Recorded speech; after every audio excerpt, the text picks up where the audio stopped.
Good afternoon. The Secretary General will start with a short introduction and then he will take some of your questions. Secretary General. Good afternoon. Today has been a busy and productive day. We discussed our operations in Afghanistan and Kosovo with all the partner ministers.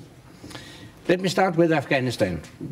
Today, all 50 countries which contribute to the ISAF mission discussed the progress we have made and the progress we still need to make. I also have to say that 2011 was clearly a turning point.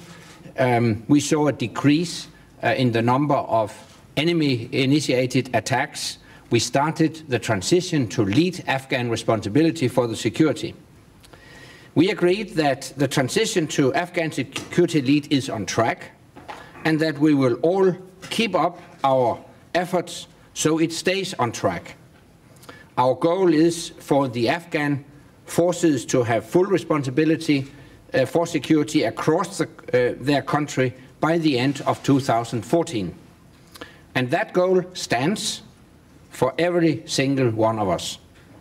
We agreed that as the Afghan forces continue to take the lead in more and more areas, the main focus of our mission will also continue to evolve from combat to training, advice and assistance. And how and when that happens is something we will continue to discuss at the NATO summit in Chicago.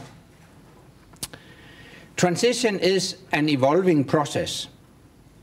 It is happening in close coordination between NATO, our partners, and the Afghan authorities.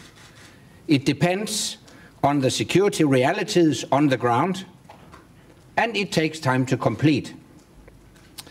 So even after transition has begun across the whole of the country, we will continue to support Afghans to make it happen. That means training, it means assistance, and where necessary, it also means fighting alongside our Afghan partners. We have a common goal, and that goal is clear: a sovereign Afghanistan in which Afghans are in charge of their own security. But the future of Afghanistan is a matter for the whole international community, and so is the long-term funding of the Afghan forces, because a secure Afghanistan in a stable region is in all our interests. We also discussed Kosovo.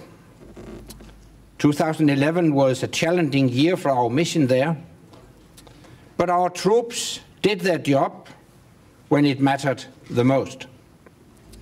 They acted firmly, carefully and impartially, and they did so in full accordance with our United Nations mandate. Across much of Kosovo, the security situation is stable, but the situation is still fragile and freedom of movement remains limited.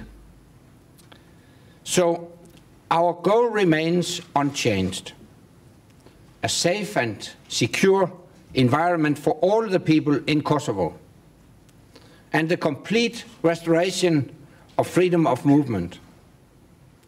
For that, we need to maintain our current KFOR presence.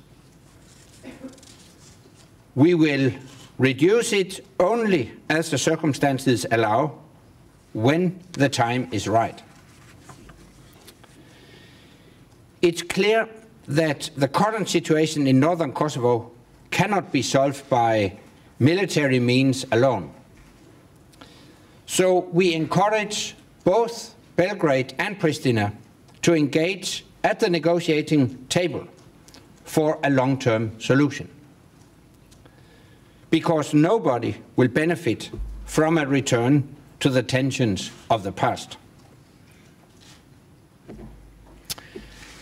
Our discussions yesterday and today have laid the foundation for our Chicago summit.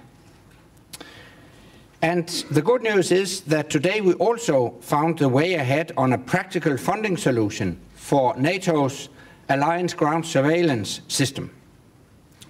This means that a group of allies will acquire 5 reconnaissance drones. NATO will then maintain and operate them on behalf of all 28 allies. This will give our commanders the ability to see what is happening on the ground at long range and over periods of time, around the clock and in any weather. At our Lisbon summit in 2010, we agreed that this is a priority. And our recent operation to protect civilians in Libya showed how important such a capability is. Today, we are delivering on our commitments. We are demonstrating that our priorities are the right ones and that we are determined to learn the lessons from our operations. And with that, I'm ready to take your questions.